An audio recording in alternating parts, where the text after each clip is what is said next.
Hello and welcome to the Handicapable Black Woman Throne Room. My view of humanity is a whole new tea. Hi, hello, how are my lovelies, my beauties, my royalties? Oh, take that deep breath, babies. Ooh, let's just say life. We only got one of them, but dang, life is, ooh, life. Ooh, I need to do a definition just on the definition of that. Because it's funny when other people try to create your definition of your life, when other people try to create your path, your passion, your goals, your opportunities, especially with this government. It's like they don't know the racism, the hatred, the sexism, and ableism that goes all along this country. So they try to depict and tell you what you're worth. They try to tell you what you're able and capable of doing. They try to stereotype and tell you your brain width and everything like that, and how the levels that you're going to be able to achieve, and or the expectations of you, like, oh, especially if you're a woman, oh, your goal, your highest goal, like that one, like in my opinion, that kicker, that idiotic no good football player, when he was at that college. Yes, like you need, like, I'm not even gonna quote him, but basically he was trying to say that being a mom and a mother is like, okay, if that's what you choose, that's what you yeah, do what you want to do, boo, but make sure that's what you want to do. Okay. And make sure, if that's what you want to do, you better get that prenup.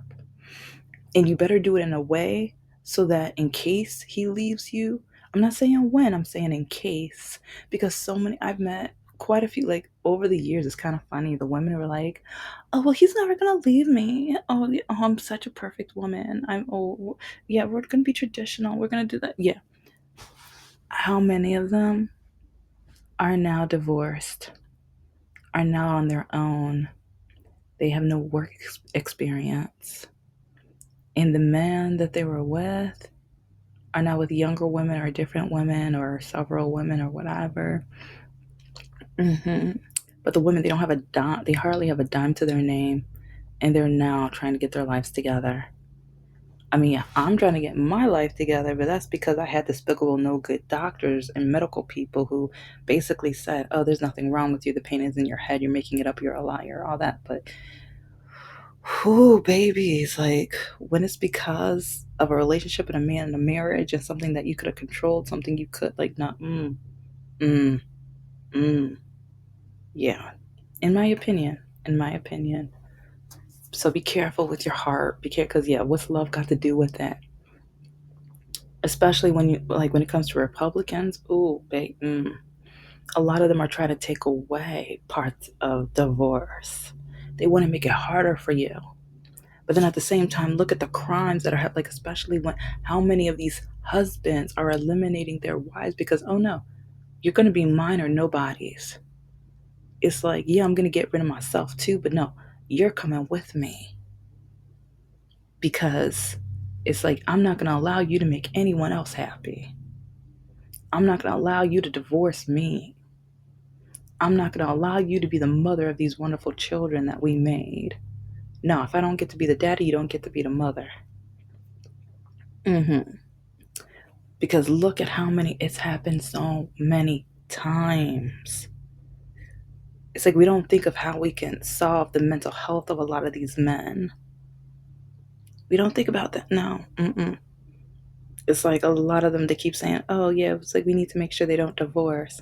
And in order to get that orange man account, that money account or whatever, yeah, there has to be first marriages and they have to be married and all this other stuff. It has to be the Christian way. Mm, mm. Well, let's just say, like, I've learned enough about money to the point where, even like, sometimes I wonder, what about adopting? Shouldn't they be happy for people who are welcoming, like, the kids that, are under the government? Because that's helping the government out, right? That's going to save them money, right? What about the adoptive kids? They don't get a chance of money, like, 'cause, like, I believe they have around a 30 to 50% higher chance of being homeless and being out on their own if they're never adopted and stuff. yeah, I have so many questions on that and the injustices of that and everything like that. But okay, let's get back, let's get ready to sip that piping hot petty tea. And if you like it cold, hold the ice because the ice is a hot mess in these streets. Okay, babies. Okay. Take that deep breath. Yeah, take that deep, deep breath. And don't forget about the Epstein files. And years from now, after they bet like, ooh, years from now, they better have been opened. So it's like years from now, people might be like, oh, though, like whenever I say it, they better be like, ooh, I'm so glad they're opened, or I'm so glad we get the truth now.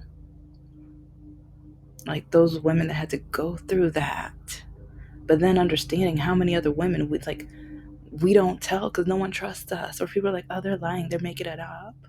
And some of the men who know what they did, but they want to hide it, then they say, oh no, she wanted it. Oh no, well, like, no, no, no, no, no, no. Or look at how she was dressed. Yeah. Because like, do you know, like, especially like since I've been doing the investigating on the apps or whatever, like I ask like the men who say they want to match with me, I've been asking them why. Oh, you're so pretty. You're so beautiful. Oh, I would like some of them are real blunt. I want your body. I want to take you home. I've got so many inches, and you look like the type that could handle that. Yeah. Do you know? Do you know? Hmm. Hmm. It's only been like thir- 13 days or whatever since, but because I mean, I was kind of investigating, but during that, it's like I felt I didn't want, I was trying to focus on, but anyways, whatever. But do you know?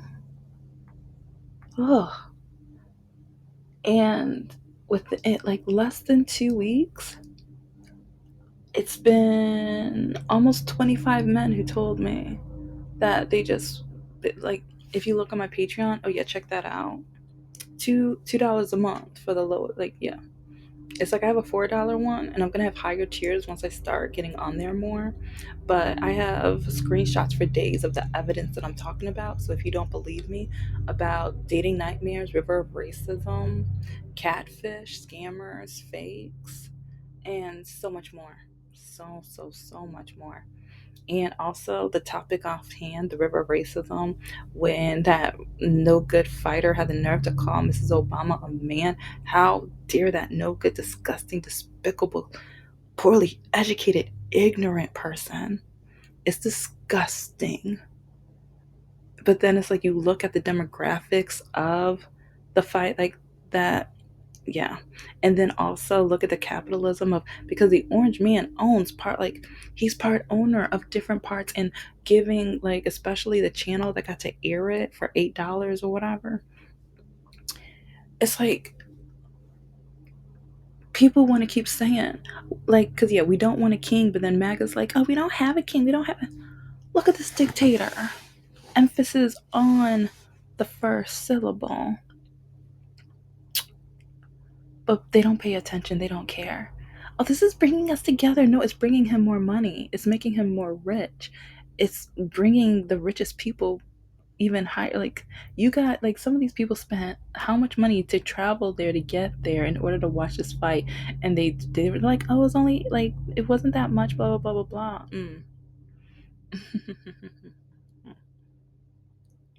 How much money has this orange man made since the second term? But then also, a lot of people are saying this term's a lot different than the first term. Do you know how many people quit and were fired the first term because they wouldn't do what he said? This term, like, he learned a lot over those 4 years when Biden was in. And then with Project 2025, the creator, yeah, he taught him so much. So then he learned, I need people who are going to only do exactly what I say. And a lot of those people, before they partnered with him, they said he was a dictator. They compared him to being one of the most racist people. But then all of a sudden, power got to their heads. Their egos is like the opportunity. They realize as long as I say anything and everything that he wants me to say, even lying on the stand, he's not falling asleep while there's video of him falling asleep. They won't put down this man. They won't say anything about this man because they want the money, the power, and the glory. And at the end of the day, the orange man's probably going to give them a pardon. It's probably going to excuse everything that they've done. So then they can't be punished. They can't be touched. So now they can do anything and everything. But you have to remember what these people said before they wanted that power. They kept warning. Especially they kept warning MAGA, but MAGA didn't pay attention. He's a Christian man. He's for the babies. He's for this, he's for that. He's for conservative ways, even though he's been married 3 times and he cheated on the third one right after she gave birth. Uh-huh. Even though he created a coin and it's like so many people lost life savings over this coin so that he would be able to make that coin. The profits, the money, like, oh my. So I don't like not letting an African referee into the country because so now Canada allowed him in. Like they say he's not racist. He says he's the least racist person. But then when Biden said, like, if you're like the black comment about being Democrat and everything like that, do you know the racist comments? Like, especially look up on my Patreon, look up Matt. I believe like Matt Politics Standards. You'll find him. I think I put River of Racism in it, but I'm not sure.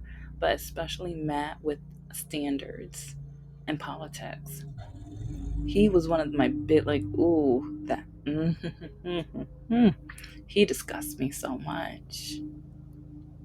But he was like the way he was like, Democrats are the racist ones. Democrats are the ones that started slavery. But do your homework, read. It's like they kept like a lot of the MAGA men kept showing me how poorly educated they are. But for some reason, they kept wanting to write a black woman. They kept wanting to write a black woman and calling me the R word, the B word, the C word, the P word, almost every like word that you could think of, the N word. How many of them would call me the N word? And then they turn around and call me a bigot because I won't date a Republican. They would call me racist because I'm not going to date a Republican. Okay, John James is a Republican. Oh yeah, which one is the one that cheated on his wife, but then she posted something about Valentine's Day and a picture of them together while he was still married to the first wife, but then he what became like got saved at a Cracker Barrel. I forgot his name. I can't stand him. I don't like him. That's one reason I don't remember his name. But John James is in Michigan, so I kind of have to remember his. But yeah, it's like, do you know how many of these black Republican men I can't? I'm just like, no. But then people keep saying I need to date one of them. Do you know how many people? But then they blame me for like since I normally just date outside my race and everything. I sure do. Yeah. It's like I've tried. I tried. I do. But so many of them say I'm too white, too proper, and or they say the only like some of them, oh, I want to date me a red bone. I want to date me a red skin. Oh, you're one of those pretty ones. You're one of those blah blah blahs or whatever. But then when I bring up Mrs. Obama, yeah, you didn't know how, yeah, when I bring up politics and Mrs. Obama and stuff, oh, well, Mrs. Obama, she gotta, stay in her lane. She's trying too much. Oh, all this diet stuff. Oh, she wants to do this workout. Oh, like, oh, she wants to start a vegetable garden. She needs, like, okay, bring the grocery stores into the inner city. Oh, do this, do that, and all. But then whenever Mr. and Mrs. Obama try to do things and start things like, okay, maybe a vegetable garden is a start. And maybe that's showing African Americans, you know what? Let's try growing our own. And Mrs. Obama kind of motivated me because like with my first graders and well, the first year. Because if you've been listening, you already know about parts of my teaching experience, K through 12, because I taught K through 12 and as a professor for about 7 years. But I had indoor gardens, and it was amazing because I had students, parents come in because that was kind of, I mean, it was technically kind of marketing and advertising because I was trying to excite my students with education. Education is marketing and advertising. It's like, because the more exciting you can make it, the more excited you can have the kids come back to class when they're going home saying, oh my gosh, look, it's like our celery is growing. It got bigger. It's expanding. Mommy, daddy, look. It's like I was having kids so excited that parents were like, they were like, oh, I got to go to this classroom. Because some of the parents thought I was like, the kids were lying. And so, oh, my kid says that you're growing this, blah, blah, blah, whatever. And I'm like, yeah. I was like, come over, check it out. And then the parents, like, they were shocked and amazed. Do you know how many parents I had? Oh, are you going to be teaching second grade? I want you to teach I want you to be their teacher again. And yet, oh, trust me, like, I don't have my bachelor's in education. I have a master's in education, but it's like, long story, it's complicated. But, and I kept asking, like, these teachers didn't have my back. They didn't care about me. And some of them were like, you're doing too much. You don't need to do all of this. Oh, you're trying to turn these kids white. Yeah, since I was trying to educate the students, they kept trying to say I was trying to turn the kids white.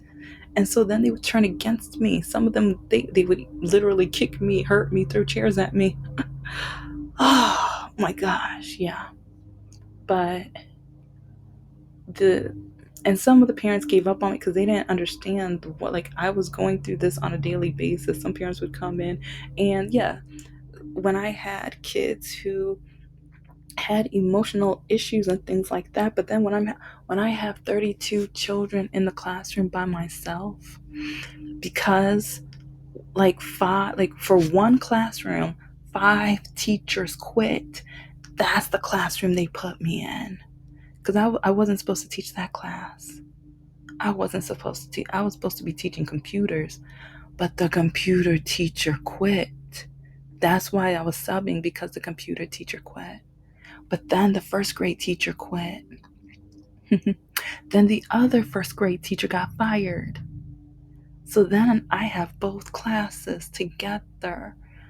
So then parents come in and they see 32, 34. Like, a lot of times I didn't have all of them because it was more than 32 altogether. But so yeah, just imagine. So, but when I did the gardens and when I created the alien grocery store, which I'm working on so I can, sell, because yeah, I had parents like, oh my gosh, how do you have an alien grocery store? And so I would show them, and they're like, Mike, do you know how much my child loves this? And it's like, this is helping their math and blah, blah, blah. And then, like, doing the letter detective. I'm going to work on that too. But yeah, it's like the garden, like, and the snails. I told that story over a year ago, I think, but do you know the effects? And especially when my students read to their snails, their reading it was extraordinary. They were doing so much better. They were so excited because they got to read to their snail. And they would go home and talk about their snail. And this is when, like, more parents were coming because, oh, my kids said they have a snail. They do. What? Oh, is it like a stuffed animal? No, it's a real snail. So then I take them to the back of the room and I'm like, oh, Anthony's snail. Oh, yep, his snail's right in the corner. That one right there. How do you know? Their shell. Or I got environmentally safe nail polish and I would put that on their shell. So then, because some of them did look kind of familiar, and I wanted to make sure the students didn't fight over, like, that's my snail, that's my, like, so that's how. And so if some people hate how it, like, hey, I did my best. I did, like, I had no one to help me and support, or what I had to think like very quickly and stuff, so without any support. So I did the best I could. But and some of the black mothers would come into the classroom and they would just be like, "We need more black women like you. You're so creative. You're like, do you know how excited like my kids are just like you're like a mom now." Some of the students called me teacher mommy. That was my nickname, teacher mommy. And but it's like with the snails and everything, yeah, so many parents were coming in and they got to be introduced to that child snail. And like when the students were making the reading rooms for their snail, like I had parents competing. They were like, mm-mm, my child's snail's gonna have the best reading room. Mm-mm. It's like the rooms these kids like one of them was like, I don't know what store they went to, but it was like they went to a dollhouse store because they even had like miniature furniture. And I just remember I was cracking up. I was like, oh my gosh. And I didn't take pictures of any of that because like it's like, yeah, to me I was so happy for the students, and they were creative, they were excited, they were motivated, and they were improving. And but was part of the garden, it's like I was watching Mrs. Obama and she was such an influence, and the way like parents were like enthusiastic, and especially like at least I was putting in the effort and I was showing them different things that they could do. I had some parents who they were going to start their own garden because the kids would come home and talk about the indoor garden, and then the parents would come in and see, and they're like, you know what, I want to start that. It's like my child is so excited and they want to like, I like during the summertime, I like we're going to start our own. And so they want to try to call Mrs. Obama out of her name. They want to call her a man and everything like that. After everything she tried doing for this country, the leadership, the education, the prestige, and how mature and wonderful and beautiful. And you know what? She may not be beautiful for all, especially the racists and the MAGAs, no. But it's crazy how this no good fighter had the nerve to call her a man. It's like with everything she's done and like everything she's been put through, and the racism, it's like they went, Mr. and Mrs. Obama went through so much racism, and then Mrs. Obama, the sexism, the racism, and the hatred and the ridicule, and how like with what she wore, they Fox News, ooh. If you know, you know. It's like, but then when Melania, oh, it's okay. Like, oh, look at what she's wearing. Oh, look at that. Look at that. Gave her every excuse in the book with like she could do, and she could wear a potato sack and they didn't care. She's so beautiful. Look at the potato sack. Oh yes, oh it's organic. Yeah. And so just with everything she's been through and the leadership and that eloquent, it's just. But then look at our history and how they've looked at and stereotyped black women, and how they tell us write your own characters. But then when I'm literally writing my books with my characters being black main characters. But then do you know how many people tell me, oh, your main character better not be black because I won't read it because I won't be able to connect to it. And or, well, I might read it, but wouldn't it be better when it's going to be more popular with a white person? But then when we like, because even remember with the Hunger Games, when they found out Ruth was black, do you know how many people were upset and they hated and they wanted their money back and they were disgusted, even though this is a new character, and like even though it's a new book, original and everything like that. Because they keep saying original, original, original, but once you have an original black character, they're disgusted. They want nothing to do with it. They don't want to read it, watch it, or they don't want any connection to it. It makes sense. because they don't like us. They don't want us. They don't want anything. They don't want any connection to us. Within our history, they've hated us. Medically, historically, education. Oh, voting. Oh, yeah. The history of us voting and the trickery with us voting. And even education, we've had to fight, especially Black women, we've had to fight so many steps just for our education and to be seen as human. And just, I, and that's one reason my books and my business mean so much to me. And I want to say, even if but no, I'm going to work on this. I'm going to, like, especially after everything I've been through in the classroom when I did promotional modeling. Because as a Black woman, I've done a lot, I've achieved a lot. So many people said that, oh, you only got the job because you're Black. Oh, honey, baby. Like, oh, you only got into college because you're Black. The amount of ridicule, the amount that I've been put down. Oh, you think you can invest? Oh, you're not going to make anything. You're going to lose everything you got because you're Black. Oh, you think you can invest? Oh, that's what white people do.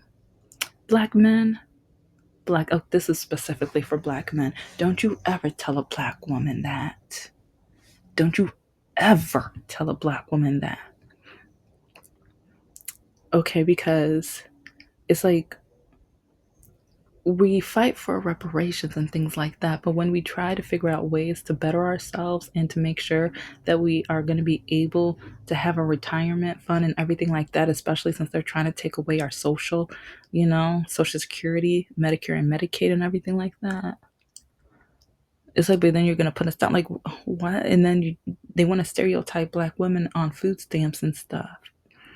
But then a lot of the white people, they were so for taking away certain types of food stamps, but then white people thought their food stamps were different than Black food stamps. White people thought that their health care was different than Black, yeah, because they thought about Obamacare. Yeah, they had it, but then they didn't know it. But then they were so excited for Black people to lose it. But then once they realized they lost it too, then, then and we're still waiting on the orange man's health care. But now, oh yeah, remember with the prescriptions and everything, the whole system, he makes money off that. He makes money off that. At his rallies, when he told you guys to buy IBM and some of the other items, he owns parts of the stock. He owns a lot of the stock. You guys were helping him profit even more. He loves the poorly educated. He loves the poorly educated. That's one reason why it's really entertaining right now and really interesting. Because a lot of these people, oh, this fight is bringing us all together. But a fighter had the nerve to call Mrs. Obama a man. And the orange man profited and made so much money and then brought so many of these millionaires to the stage or to the arena and everything like that. So we're watching money make money. We're watching these men make more money, profit off of you, make money off of you. But then at the same time, this so-called leadership is saying that they want to get rid of your Social Security, Medicare, and Medicaid by next year. By next year. They say that they have money for war, but not for daycare. hmm hmm And they want to control, like, oh, if you don't vote for me, then you don't get any money. hmm hmm If you're with LGBTQ, then we don't like, yeah. Oh, yeah, and happy Pride Month. Happy Pride Month. So I don't know. It's just, if you're going to put down Black women, but then say you're the least racist, or if you're going to allow somebody to call Mrs. Obama a man, but then you have the nerve to say you're the least racist, and if you're going to call Jasmine Crockett low IQ, but then say you're the least racist, but then it's like when an like when a Black woman from Africa comes, oh, all of a sudden, oh, I like her, I like, oh, ew. And Thank you so much for listening to the Handicapable Black Woman Throne Room. I am a woman, I am of color, and I am handy capable. But most importantly, I am human, and you're human too.